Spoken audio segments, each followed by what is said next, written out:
"Don't," she said, and the word barely made it past her throat. The metal gate rattled as something slammed into it from the other side. A deep, guttural growl vibrated through the chain links, low enough that she felt it in her ribs before she fully heard it. Her palms lifted on instinct, fingers spread, as if the air itself might stop what was coming. The dog's jaws snapped inches from the fence, teeth flashing white, saliva spraying in sharp arcs that caught the sunlight. Behind her, laughter exploded. "Look at her face," one of them said, breathless with amusement. "She's about to cry."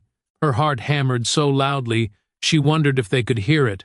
The warning signs bolted to the fence, yellow, chipped, screaming danger and extreme danger, blurred as her eyes filled. She tried to step back, but there was nowhere to go. The ground felt uneven beneath her shoes, like it might give way at any second, like the whole world had tilted against her. The dog lunged again, harder this time. The gate groaned. She didn't know what terrified her more, the animal throwing its weight at the barrier, or the fact that the people behind her weren't stopping it. They were watching, enjoying it. Somewhere in the back of her mind a question surfaced, sharp and unbearable. How did it get this far? How does a moment turn into a nightmare when no one decides to stop? Before this story goes any further, take a second to subscribe, because stories like this deserve to be heard. The laughter grew louder. Someone clapped. Someone else leaned in close enough that she felt warm breath near her ear. The dog's growl rose into something wild and broken, and in that instant, with her hands shaking and her throat tight, she realized this wasn't about fear anymore. It was about power, about who gets to walk away laughing and who is left pressed against a fence, praying for mercy that may never come. Earlier that day, the sun had felt harmless. She remembered thinking that, walking across the open yard with the heat pressing lightly against her shoulders. It was the kind of day people associate with ease.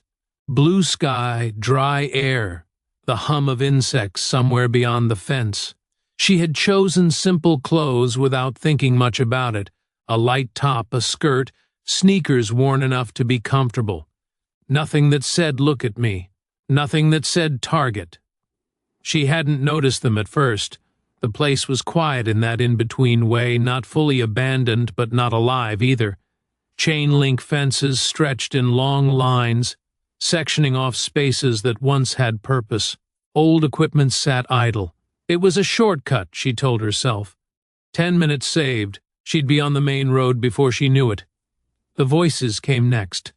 Laughter again, but different then. Distant, careless, the sound of people who weren't thinking about consequences. She glanced over her shoulder once, just a reflex, and saw them clustered together, young, confident, moving like the world had always moved out of their way. She looked forward again and kept walking. It started small, the way it often does. A comment she pretended not to hear. Footsteps that matched her pace for a few seconds before falling back. The sense of being watched settled between her shoulder blades, uncomfortable but still manageable.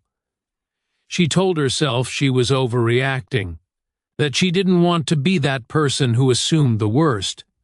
Then one of them laughed louder, closer. "Hey," a voice called. "You lost?" She didn't answer. Her jaw tightened. She sped up, eyes scanning for an exit she suddenly realized she hadn't clearly mapped out. They followed. Not rushing, not yet. Just close enough to make their presence undeniable. She felt the shift inside herself then, the subtle recalculation. How far am I from help? How fast could I run? Would that make it worse? The fence with the warning signs came into view, and for a brief, foolish second, she felt relief. A boundary, something solid. She didn't know what was behind it yet, only that the air around it felt different, heavier, charged. The low sound that reached her ears registered as machinery at first. Then it moved. Then it breathed. She stopped. Behind her, their steps stopped too. "Don't tell me you're scared of a dog," someone said, and the others laughed like it was the funniest thing they'd heard all day. She turned halfway, heart pounding. "I just want to pass," she said. Her voice sounded smaller than she intended, thin against the open space. One of them stepped closer, grinning. "Relax. He's in a cage." The growl deepened, more aware now, more focused.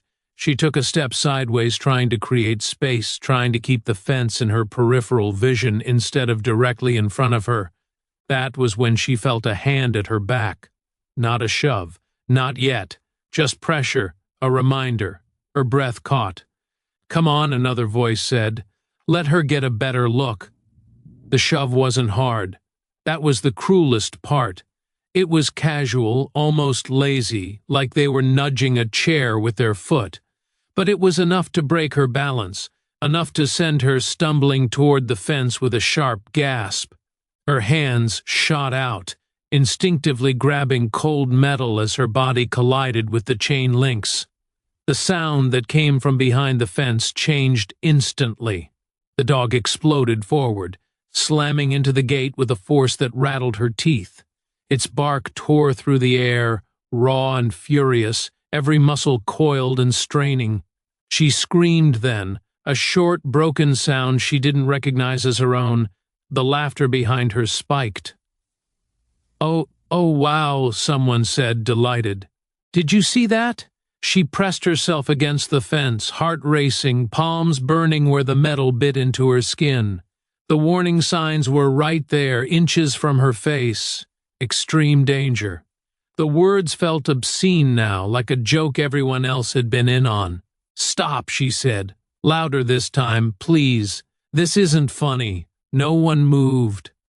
They stood in a loose line behind her, bodies relaxed, faces lit up with the thrill of control. One of them folded his arms. Another leaned forward, hands on his knees, like he was watching a game reach its best part. "What's wrong?" someone asked. "Thought you said you weren't scared." The dog lunged again, jaws snapping so close she felt the rush of air against her arm. She flinched hard, pulling back, and the chain links scraped her forearm. Pain registered distantly, dulled by adrenaline. Her mind raced, grasping for options that evaporated as soon as they formed. She couldn't climb, she couldn't push past them without risking another shove, maybe worse. She couldn't reason with a group that had already decided she wasn't a person anymore, just a reaction. The sun felt cruel now, bright and indifferent, illuminating everything, their faces, her fear. The dog's wild eyes locked on movement, on sound, on her. "Back up," she said, and her voice cracked. "Just back up." A step came closer instead. That was when the realization hit her fully, settling like a weight in her chest. They weren't going to stop on their own. Not because she asked, not because it was wrong. They were feeding off this moment, off her fear, off the fact that no one else was around to see it. The dog reared again, claws scraping metal, and the gate flexed just enough to make her stomach drop. She imagined it failing, imagined the distance between imagination and reality collapsing in an instant. Her breathing went shallow. Her hands trembled. Somewhere beneath the panic, a strange clarity began to form, quiet but insistent. If this continued, something irreversible would happen, and no one behind her looked like they cared. Time began to stretch in strange ways. Every second near the fence felt heavier than the last, as if the air itself had thickened. The dog paced behind the gate now, muscles rolling under its coat, nails clicking sharply against concrete. Each step matched the rhythm of her heart, fast and erratic. It stopped suddenly and lunged again, barking so close that the sound seemed to hit her chest before it reached her ears. She recoiled, hands flying up again, palms open, her body folding inward as if trying to disappear into itself. Behind her, the laughter softened into murmurs. Not concern, curiosity. "Damn," one of them said. "That thing's crazy." "That's the point," another replied. "That's why it's here." She turned her head slightly, just enough to see them from the corner of her eye. They were relaxed. One leaned back against the fence post, another nudged his friend with an elbow. They weren't worried about the dog. They were insulated from it, by distance, by metal, by the unspoken agreement that nothing bad ever really happened to them. Her throat burned. "Please," she said again, quieter now. The word felt worn out, like it had been used too many times already. No one answered.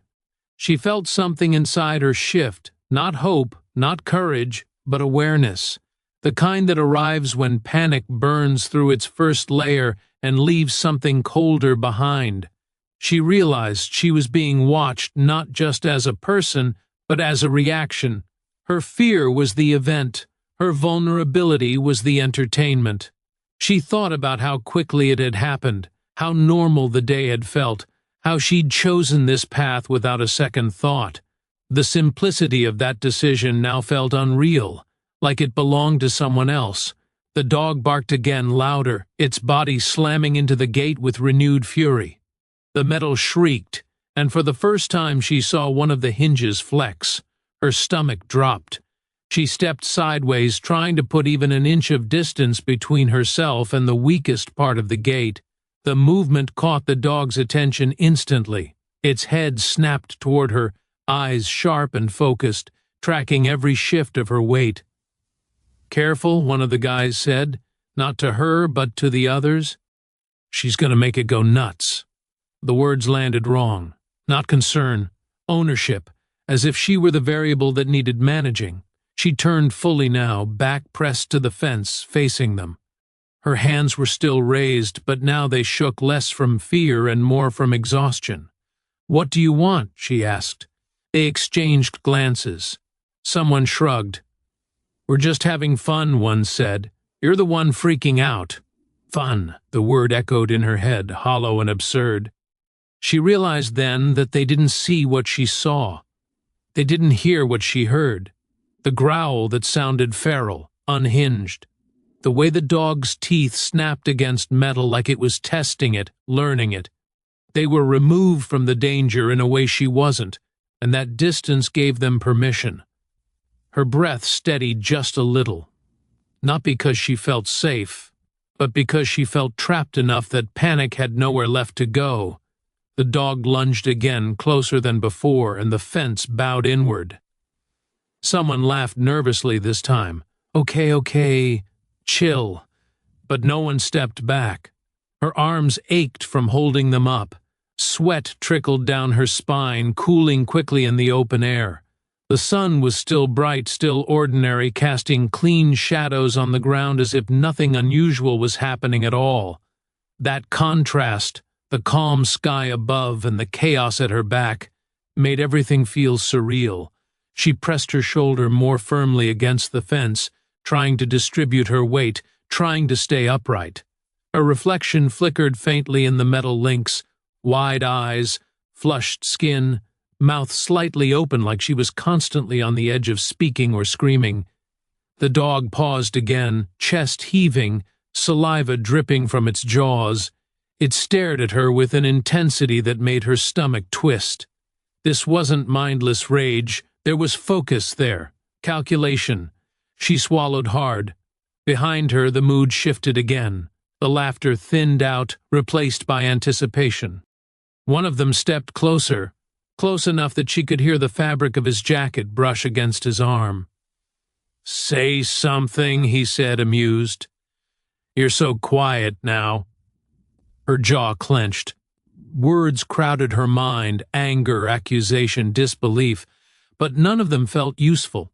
Anything she gave them would be twisted, turned into fuel. She looked past them instead, scanning the empty space beyond. No movement, no footsteps, no sign that anyone else was nearby. The realization settled in with crushing weight. This moment existed in isolation. Whatever happened next would happen without witnesses. The dog barked again, a sharp, explosive sound that made one of the guys flinch despite himself.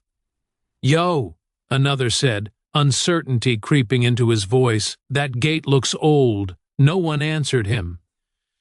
She felt the vibration through her back as the dog threw itself forward again. The metal scraped loudly against its frame, and she heard something pop, a sound too small to be reassuring, too sharp to ignore. Her heart slammed against her ribs. She inhaled deeply, forcing air into her lungs, grounding herself in the physical sensations, the heat of the sun, the roughness of the fence, the solid ground beneath her feet. "Don't freeze," she thought. "Whatever happens, don't freeze." She shifted her stance slightly, planting her feet more firmly. The movement drew the dog's eyes again, its head tilting just a fraction as if reassessing her. For a split second, the barking stopped. The silence was worse. In that pause, she felt something unexpected rise through her fear, a thin thread of resolve, not bravery, not confidence, just refusal, a quiet, stubborn unwillingness to be reduced to this moment alone. She met the dog's gaze, not boldly, not challengingly, but steadily, her breathing slowed by force of will. She didn't know why she did it, maybe instinct, maybe desperation. Behind her, one of the guys scoffed. "What are you doing?" he said. "You think it understands you?" She didn't answer him. The dog shifted its weight, muscles tightening, attention fully locked now. Its growl returned, lower but more controlled, vibrating through the fence and into her bones. Something was changing, not outside, inside. She could feel it, like the air before a storm breaks. Whatever happened next wouldn't be accidental, it wouldn't be passive. And for the first time since the shove, she wasn't just reacting anymore. She was choosing. The choice didn't feel dramatic in the moment. It didn't come with a surge of courage or a sudden sense of control. It felt quiet, heavy, like deciding where to place your feet when the ground beneath you is already cracking. She lowered her hand slowly, just a few inches, not enough to look fearless, enough to breathe. The dog noticed immediately. Its head dipped, eyes narrowing, the growl shifting again, less explosive now, more deliberate. She could feel its attention sharpen, like a beam narrowing to a point. Every instinct in her screamed to pull back, to raise her arms again, to shield her face. But something told her that sudden movement would only make things worse. Behind her, someone laughed uneasily. "Is she serious right now?" Another voice followed. "She's trying to act tough. That's cute." She ignored them. Not because she wasn't afraid, but because she was beginning to understand something they didn't. The dog wasn't responding to their noise anymore, it was responding to her. She focused on her breathing, counting silently, in, out, in, out. Her pulse still raced, but the panic softened around the edges, like a fire that had burned through all the loose fuel and settled into a steady heat. The fence vibrated as the dog paced again, but it didn't slam into it this time. It moved laterally, tracking her as she shifted her weight, testing angles, watching. She swallowed. Her mouth was dry. The taste of metal lingered on her tongue, though she wasn't sure why. "You don't have to do this," she said quietly, not to the dog exactly, but to the moment itself. The words barely carried over the ambient noise, but the sound of her voice seemed to cut through something. The dog paused. Its ears twitched. One of the guys scoffed. "Who are you talking to?" She didn't turn around. Her thoughts flickered rapidly now, not in panic but in fragments of memory. Things she'd read, things she'd overheard, the way animals reacted to tone more than language, to confidence more than volume, to intention more than fear. She wasn't trying to dominate. She wasn't trying to provoke. She was trying to exist without shrinking. The dog let out a low huff, breath steaming slightly despite the warmth. Its teeth were still visible, its posture still tense, but the blind fury from before had shifted into something else, alertness, maybe even uncertainty. That was when she felt it, the imbalance tilting. Behind her, the men sensed it too, though they didn't understand it. Their laughter faded into silence, replaced by an uncomfortable stillness. "Hey," one of them said, "say something else." The request wasn't mocking this time. It was impatient, nervous. She stayed where she was, eyes forward, body grounded. Her heart pounded, but her voice when she spoke again surprised even her. "No," she said, "just that." The word wasn't loud. It wasn't dramatic. But it landed with weight. The dog's growl deepened again, but it didn't lunge. It held its ground, muscles coiled, eyes fixed. Something about the exchange had changed, and everyone could feel it. For the first time, she wasn't the only one reacting to danger. The silence stretched, thin and brittle. The men shifted behind her, their movements louder now without their laughter to mask them. One cleared his throat. Another took a step back without seeming to realize he was doing it. "This is getting weird," someone muttered. She heard it, but she didn't turn. Turning would mean breaking the fragile line she'd drawn with her focus. Turning would mean acknowledging them again, giving their presence weight. Instead, she stayed still. The dog lowered its head slightly, shoulders rising and falling with slow, powerful breaths. It wasn't retreating, but it wasn't attacking either. The tension had condensed, like the moment before a verdict is delivered. Her legs trembled. She locked her knees just enough to keep herself upright, aware that if she collapsed now, everything would unravel.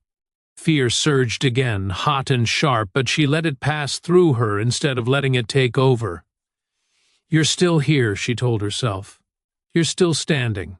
One of the guys laughed suddenly, too loud, too forced. "She thinks she's got it under control." Another didn't laugh. "Man, I don't like this." The fence creaked as the dog took a step back, then another sideways. Its eyes never left her. The movement sent a ripple through the group behind her. "Did you see that?" someone whispered. She felt it then. A strange, almost imperceptible shift in power. Not victory, not safety, but uncertainty. The kind that unsettles people who are used to certainty. She took a slow step to her right, careful, deliberate. The dog mirrored her movement but still didn't charge. The gate held. The space between them remained constant. Her breathing deepened. "Stop moving," a voice snapped behind her. "You're gonna make it snap again." The irony nearly made her laugh. Nearly. She stopped, grounding herself again, and let her shoulders drop just a fraction. Not submission, release. The dog exhaled sharply, a sound halfway between a snort and a growl. Its ears flicked backward for a moment, then forward again, as if recalibrating. The men were no longer spectators. They were participants now, caught in a moment they no longer controlled. "Maybe we should just—" someone started. "Shut up," another cut in. "Just watch." She realized then that watching was all they had left. They couldn't push her again without stepping closer. They couldn't laugh without breaking the tension that now made them uneasy. The sun continued its slow arc overhead, indifferent. Dust drifted lazily in the air. And there she was, back against a fence marked with warnings, facing a force that could end everything in seconds, yet more present than she had ever been. Whatever came next would not be accidental. The moment had crossed a line, and there was no going back. The ground beneath her feet felt suddenly louder than it should have. Gravel shifted when she adjusted her stance, the soft crunch echoing in the tight space like a gunshot. She froze, waiting for the dog's reaction. It didn't lunge. Instead, it watched her more closely than before, head angled, eyes locked not on her hands or her legs, but her face. The realization sent a chill through her that had nothing to do with fear. The animal wasn't just responding to movement anymore, it was reading her. Behind her, the men whispered among themselves, voices low and urgent now. The tone had changed. What had begun as amusement had curdled into something closer to anxiety. "Why isn't it attacking?" one asked. "Because she's messing with it," another said. "She's gonna get us all hurt. Us." The word landed sharply. She almost turned then, almost let that irony spill out into the open. But she stayed focused. Her world had narrowed to the space between her and the fence, to the sound of the dog's breathing, to the steady rhythm she was forcing into her own chest. Her mind kept circling the same thought: if I panic again, this ends badly. She didn't know much about dogs like this, she didn't pretend to. But she knew fear. She knew how it changed posture, how it leaked into every gesture. She had lived her life managing it in small, quiet ways, on crowded sidewalks, in rooms where she felt outnumbered, in moments where speaking up came with consequences. This was just the most extreme version of that lesson. She softened her gaze. Not challenging, not pleading, neutral, present. Her hands hung at her sides now, fingers slightly curled, muscles tense but not rigid. The dog took another step back, nails clicking softly. Its growl faded into a low rumble that felt more like a warning than a promise. Someone behind her exhaled loudly. "Yo, it's backing up." "Don't say that," another snapped. "You're gonna jinx it." She felt a flicker of something unexpected then. Not relief, not triumph, responsibility. If this went wrong, it wouldn't just be her anymore. Her heartbeat thudded in her ears as she weighed her next move. Doing nothing felt like standing on a fault line waiting for the earth to decide. Doing something felt like tempting fate. She thought again about intention, about how much of communication happened before words ever arrived. The dog shifted its weight again, glancing briefly to the side, then back to her. It wasn't losing interest, it was recalibrating. That was when one of the men took a step forward. "Hey," he said sharply, "back away from the fence." The command cut through the fragile balance like a knife. The dog's head snapped up, body tensing instantly, growl surging back with renewed force. It lunged halfway toward the gate, slamming into it hard enough to make her stumble. She gasped, hands flying up again before she could stop herself. The fence rattled violently. "See?" the man said, voice tight. "This is why you don't—" "Stop talking," another interrupted, fear breaking through. "Just stop."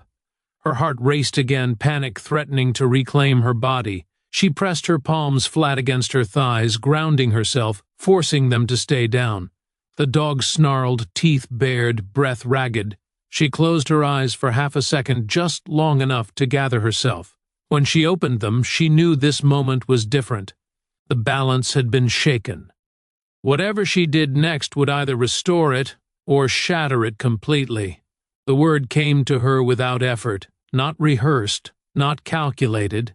It rose up from somewhere deeper than thought, shaped by instinct and necessity rather than fear.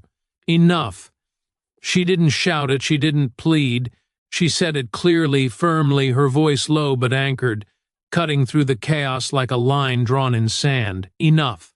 The effect was immediate. The dog froze mid-growl, its body rigid, jaws still open as if caught between instincts. The sound died in its throat, replaced by a sharp exhale. Its eyes locked onto hers with renewed intensity, but the fury in them wavered. Behind her, someone let out a startled laugh that died just as quickly. "What the—" She didn't move. She didn't repeat the word. She let it exist on its own, heavy in the air. The dog closed its mouth slowly. Its ears shifted, angling forward, then slightly back. It took a half step away from the gate, muscles still tense but no longer driving forward. The transformation wasn't dramatic. It was unsettling in its subtlety. The fence stopped shaking. Silence fell so suddenly it felt artificial, like the world had been muted. Her lungs burned. She hadn't realized how shallow her breathing had become until she forced herself to inhale deeply. She held the dog's gaze, steady and unflinching, not as a challenge, but as acknowledgement. "I see you," her posture seemed to say. "I'm not prey." Behind her, the men stood perfectly still. "What did you say?" one whispered. No one answered him. The dog shifted again, this time turning its head slightly, breaking eye contact for the first time since the shove.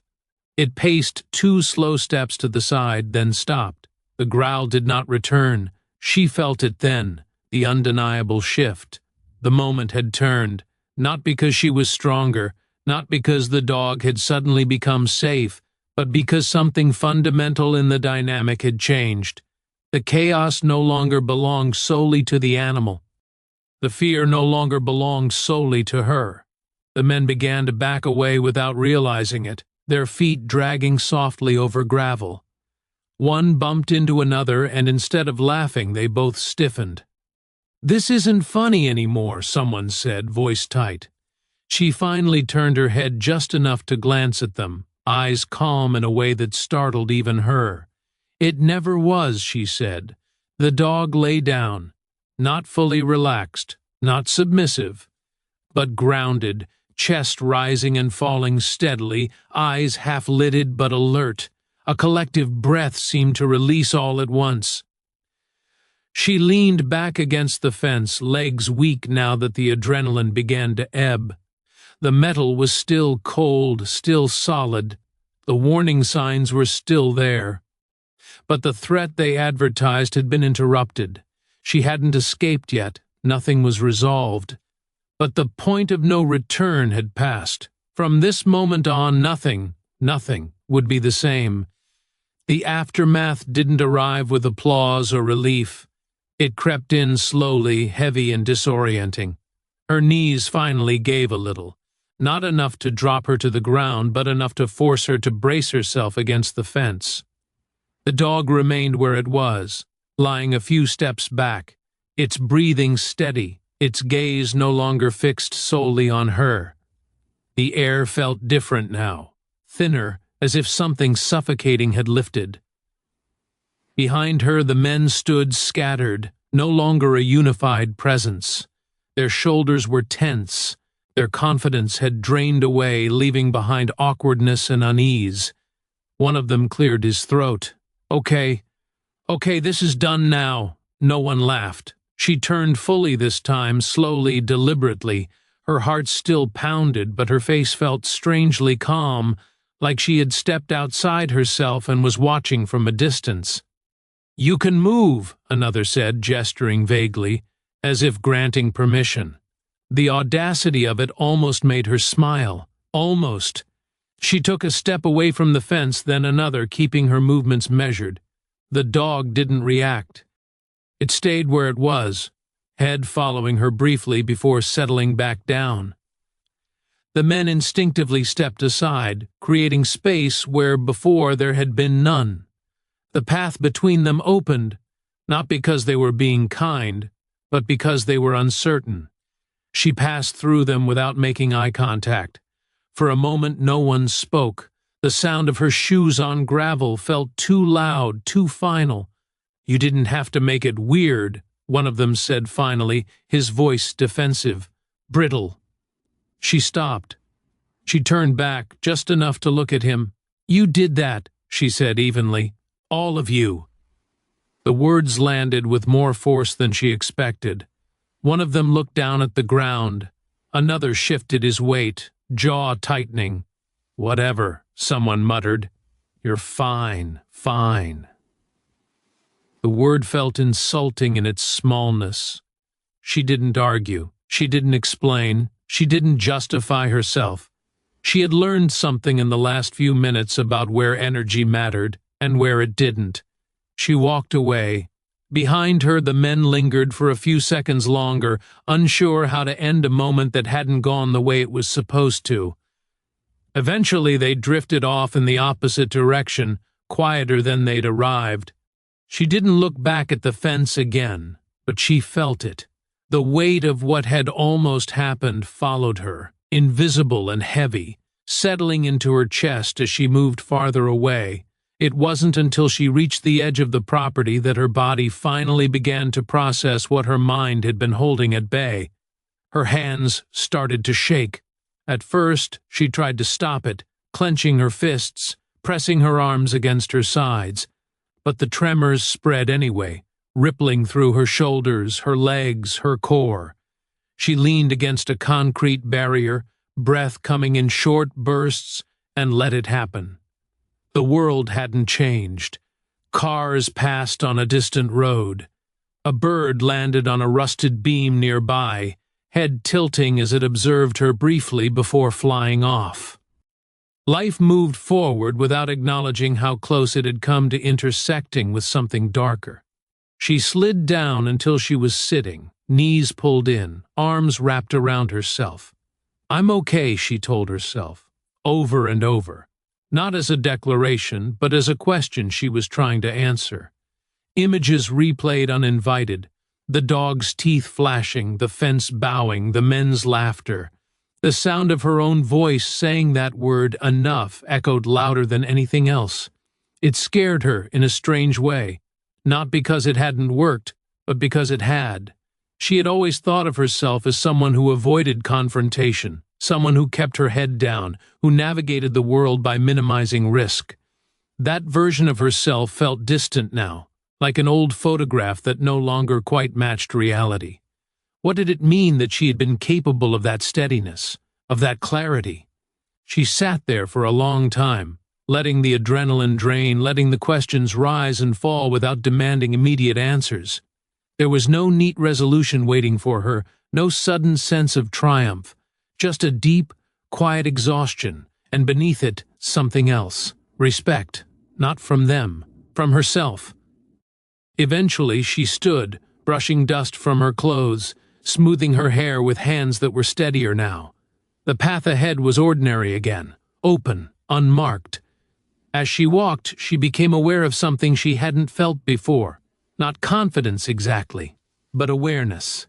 A sharper understanding of how quickly power can shift, and how silence, when chosen deliberately, can be as loud as any shout. She didn't know yet how this moment would change her, only that it already had, and that whatever came next, she would carry this with her. The story didn't end when she left the grounds. It followed her into quieter places. That night, sleep came in fragments. Every time she drifted off, her body startled awake again, heart racing, breath caught halfway between panic and relief. In the dark, the memory felt sharper, louder. There was no sunlight to soften it, no distance to dull the edges. She lay there, staring at the ceiling, replaying details she hadn't noticed before. The way the laughter changed pitch, the moment one of them hesitated, the exact second the dog stopped seeing her as something to overpower. Enough. The word echoed again, not like a victory chant, but like a door closing. She sat up and swung her feet to the floor, grounding herself in the coolness of it.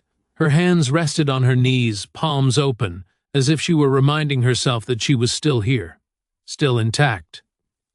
What unsettled her most wasn't the fear anymore. It was the realization of how thin the line had been, how easily the situation could have tipped the other way if she'd frozen longer, if she'd panicked harder, if someone had shoved her just once more. She thought about the men, not their faces, but their ease, the way they had assumed nothing would happen, the way they had treated danger like a prop instead of a reality. That assumption felt familiar in a way she didn't like. She realized she'd spent years adjusting herself around it, crossing streets sooner, staying quiet, laughing off comments she shouldn't have had to, carrying the invisible labor of keeping situations calm so others didn't have to think about consequences. This time, she hadn't carried it for them. The thought was both empowering and frightening. In the days that followed, she noticed changes in herself that were subtle but persistent. She walked differently, head up, shoulders less guarded. Not defiantly, just honestly. She caught herself speaking sooner in conversations, not rushing to fill silence with agreement. None of it felt rehearsed. It felt like something that had been unlocked. But the weight remained too. She flinched at sudden noises. Her chest tightened when she passed fenced-off areas or heard dogs barking nearby. Healing, she realized, wasn't a straight line. It was a negotiation between memory and emotion. One afternoon, as she paused at a crosswalk, she felt the echo of that day rise again, the urge to shrink, to disappear. She didn't. She crossed when the light changed, steady and present, carrying both the fear and the strength together. The shift didn't go unnoticed. It showed up in small interactions, in the way people responded to her differently, not because she demanded anything, but because she no longer apologized for existing in space. There was a quiet clarity in her now, something that signaled she was paying attention. She became more aware of moments where power tilted unfairly, where someone laughed too loudly at another's discomfort, where silence was used as pressure instead of peace. She didn't intervene every time. She didn't turn into a crusader, but when she did speak, it landed. Once, standing in line at a coffee shop, she watched a stranger dismiss the barista with a sharp tone that made the room tighten. Before she could overthink it, she spoke up. "Hey," she said calmly, "that's not necessary." The stranger looked startled, embarrassed. He muttered something and stepped back. Her hands shook afterward, just like they had by the concrete barrier days before, but the shaking passed. She understood then that courage didn't erase fear. It coexisted with it. Sometimes, late at night, the memory still came back uninvited. The fence, the signs, the weight of eyes on her. When it did, she didn't push it away. She let it sit, examined it, then gently set it down again. She didn't owe the moment denial. It had shaped her. What surprised her most was how often she thought about the dog, not as a threat but as a mirror. It had responded not to who she was supposed to be in that moment, but to who she decided to be. Calm instead of chaos, presence instead of panic. That understanding softened something in her, toward herself, toward others. She began to see how many people move through the world braced for impact, carrying fear they didn't name. How often cruelty came from people who had never been forced to examine their own power. The memory no longer felt like a wound.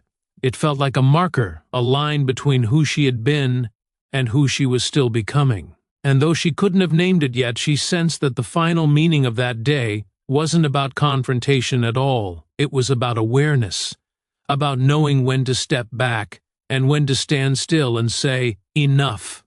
Time did what it always does. It moved forward, indifferent to milestones. Weeks passed, then months.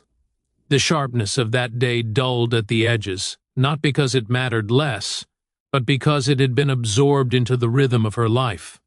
It surfaced less often as a jolt and more often as a quiet reference point, a memory she could touch without being pulled under. One afternoon, she found herself walking past a fenced industrial lot that looked unnervingly similar to the one she'd escaped. The chain links glinted in the sun. Warning signs flapped lightly in the breeze. Her pace slowed. For a moment, her body reacted before her mind could catch up, heart quickening, breath tightening. She stopped where she was and let the feeling crest. People passed behind her, unaware, wrapped in their own concerns. She looked at the fence again. This time, she noticed details she hadn't before. The rust along the posts, the way the gate sagged slightly on its hinges, the fact that it was locked, not threatening because it wanted to be, but because it needed to be. She didn't cross the street. She didn't rush past. She stood there until her breathing evened out, until the memory loosened its grip. Then she kept walking. It felt like a small victory, but she understood now that small victories were often the ones that lasted. She thought sometimes about justice, about whether the men ever reflected on what they'd done, about whether accountability required confrontation or consequence. She realized she didn't need answers to those questions to move forward. Justice, she was learning, wasn't always loud. Sometimes it was private, internal. The act of refusing to let someone else's cruelty define the rest of your story. In conversations, she spoke more openly about fear and boundaries, not in confessions, but in matter-of-fact truths. People listened. Some nodded with recognition. Others stayed quiet, absorbing. She never framed herself as a survivor or a hero. She simply told the truth when it mattered, and that truth carried weight. The transformation wasn't dramatic from the outside. There were no speeches, no sudden reinvention. She didn't wake up one morning fearless or invincible. She still avoided certain routes. She still scanned rooms out of habit. Caution didn't disappear, but it changed shape. It no longer ruled her, it informed her. She noticed the difference most in moments of silence. The pauses that used to make her uncomfortable now felt neutral, even grounding. She had learned that not every space needed to be filled, not every tension needed immediate resolution. Sometimes presence was enough. She thought back to the fence, to the dog's sudden stillness, to the way one word had shifted everything, not because it was magical, but because it was honest. Enough had been true. She carried that truth into other parts of her life, into work, where she stopped absorbing responsibility that wasn't hers, into relationships where she named discomfort instead of swallowing it, into solitude, where she treated herself with more patience than judgment. The memory of that day no longer replayed as a threat. It replayed as evidence, evidence that she could remain herself under pressure, evidence that power didn't always belong to the loudest voice or the biggest presence, evidence that control could exist in restraint. When she passed mirrors now, she didn't look for damage. She looked for continuity. "I'm still me," her reflection seemed to say, "and that's enough." The world hadn't become safer. People hadn't become kinder overnight. But her relationship with fear had changed, and that mattered. She understood now that growth didn't come from erasing pain, but from integrating it, letting it sharpen perception without hardening the heart. And as the story of that day settled fully into her past, it left behind something enduring, not a scar, a boundary, one she would recognize, one she would honor, one she would never again be afraid to name. There are moments in life that don't announce themselves as turning points while they're happening. They arrive disguised as fear, as inconvenience, as something you'd rather forget. Only later do they reveal what they took and what they gave back. That day by the fence became one of those moments for her, not because of the danger alone, but because of what it clarified. It showed her how quickly power can be abused when no one expects resistance, how easily cruelty hides behind laughter, and how silence, when it's chosen instead of forced, can carry its own strength. She didn't walk away believing the world was suddenly fair. She walked away understanding that fairness often begins internally, with the decision to recognize your own limits and honor them, with the courage to say a single word and mean it, enough. That word stayed with her, not as a weapon, but as a compass. It guided her through moments that felt smaller but mattered just as much, conversations where respect was tested, situations where pressure tried to push her past her boundaries, choices where it would have been easier to stay quiet. She learned that resilience isn't loud. It doesn't always look like confrontation or victory. Sometimes it looks like staying present when fear tells you to disappear. Sometimes it looks like choosing not to become hardened by what tried to break you. The men faded into memory. The fence became just another place. The dog became a symbol rather than a threat. What remained was the understanding that dignity isn't something granted by others. It's something you claim moment by moment. And maybe that's the quiet truth at the heart of this story. You don't always get to control what happens to you, but you do get to choose how much of yourself you surrender to it. If this story resonated with you, if you've ever faced a moment where fear, pressure, or injustice tried to speak louder than your own voice, I want to hear from you. From which part of the country are you watching this story? Leave a comment below and share where you're listening from. Because stories like this don't belong to just one person. They belong to all of us who are still learning when to stay silent and when to say enough.